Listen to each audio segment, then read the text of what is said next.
What would you do if your little girl was caught in the deadly grip of a python, and the only one standing between life and death was a dog?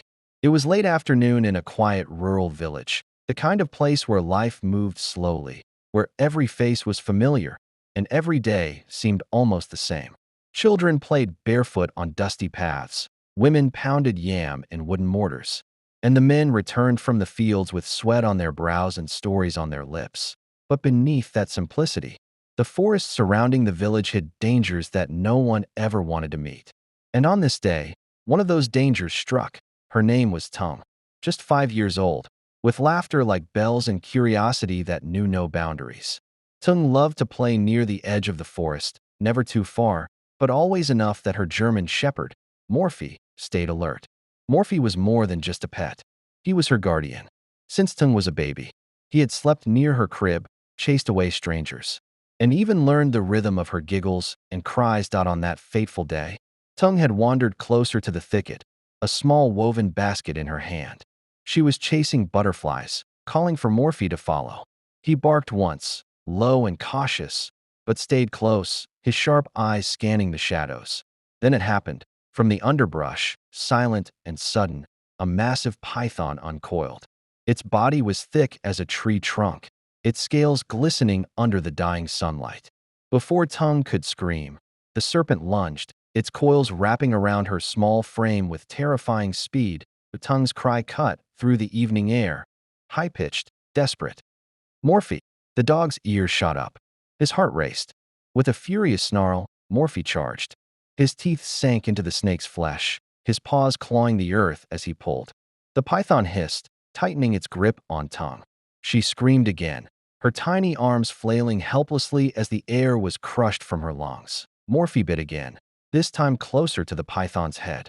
The two creatures twisted violently, one driven by primal hunger, the other by loyalty and love.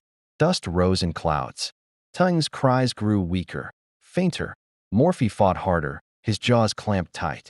He knew he couldn't kill the beast alone, but he refused to let it take her. Again and again he lunged, each bite tearing at the snake, each growl vibrating through the trees. Minutes felt like hours. The python reared back, striking at Morphe, its fangs grazing his ear. He yelped in pain, but did not back down. He darted forward again, gnashing, clawing, desperate to loosen the coils crushing Tung's fragile body. At last, a gap, a miracle. The python shifted slightly, and Tung fell limp to the ground, unconscious but free from its grip. Morphe stood over her, growling, his body shielding hers. The python hissed and slithered back, not defeated, but wary. Morphe looked at Tung, then at the forest path. He understood something human in that moment. He needed help. Alone, he could not protect her. With one last snarl at the serpent, he turned, nuzzled Tung gently, and then sprinted toward the village. His paws pounded the earth, his lungs burned, but he didn't stop. Villagers saw him first, barking furiously, circling near the square. They thought he had gone mad until one officer, Ranger F, noticed the blood streaks on his fur and the urgency in his eyes. "There's something wrong," F shouted. "Follow the dog." The crowd hesitated.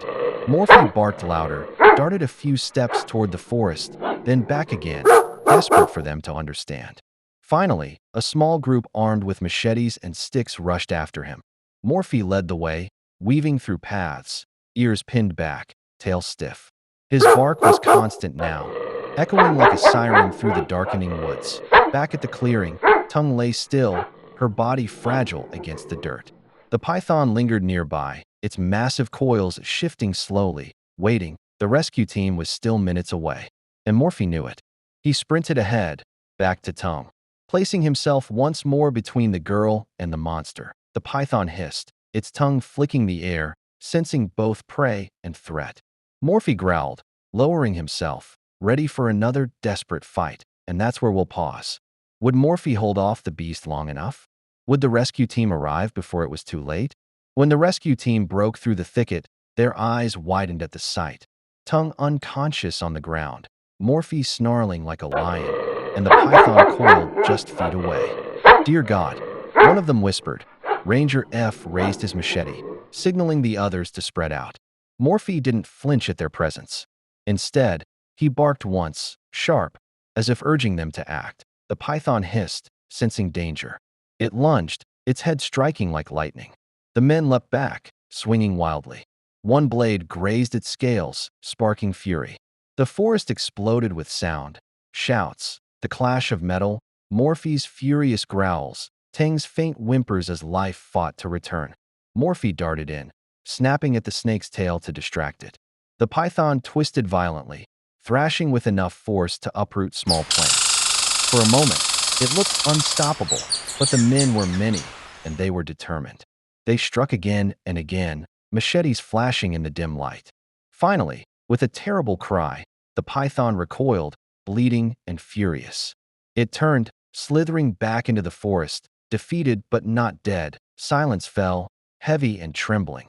Morphe rushed to Tung, licking her face, nudging her tiny hands. "Stay with me," his body seemed to say. Tung stirred faintly, her eyelids fluttering. Her weak cry broke the tension, and the villagers exhaled in relief. "She's alive," Ranger F murmured. "Quick, take her home." The team carried Tung carefully back to the village, Morphe never leaving her side. When they reached the square, her mother burst into tears, clutching her baby with shaking arms. "My Tung, my baby," she wept. "Oh God, thank you, thank you."